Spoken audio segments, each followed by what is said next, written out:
In the year 1849, the United States was a nation in motion.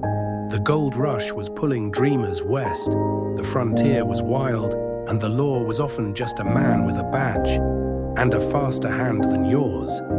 But in the dusty boomtown of Prospect's End, the fastest hands didn't belong to a gunfighter. They belonged to a swordsman.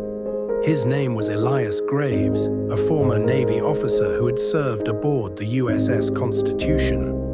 While others in the West trusted six-shooters, Elias carried a weapon from another age, a long, gleaming naval cutlass, polished until it caught the sun like lightning.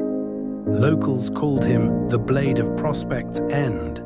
Some thought it was a joke, until they saw him fight. The trouble started when a gang known as the Black Vultures rolled into town. They weren't miners, they were takers. In 3 days, they had shaken down half the saloons and put 2 shopkeepers in the dirt.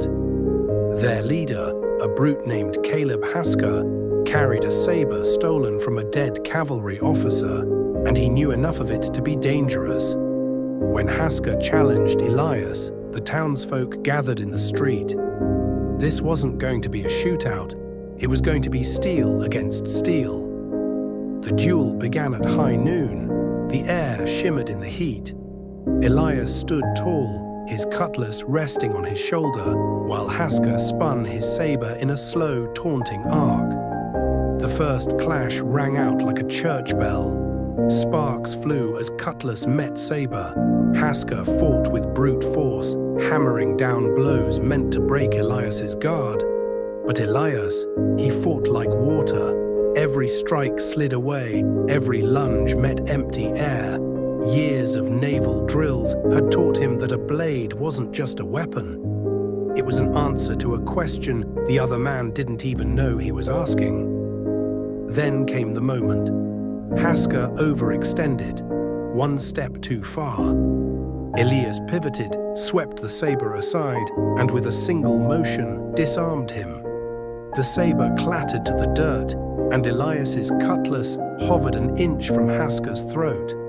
The Black Vultures scattered that day. Prospect's End was free, and for years afterward, folks told the tale of how a swordsman, not a gunslinger, won the town's most famous fight. Elias never saw glory. He went back to running his small shipping office by the river.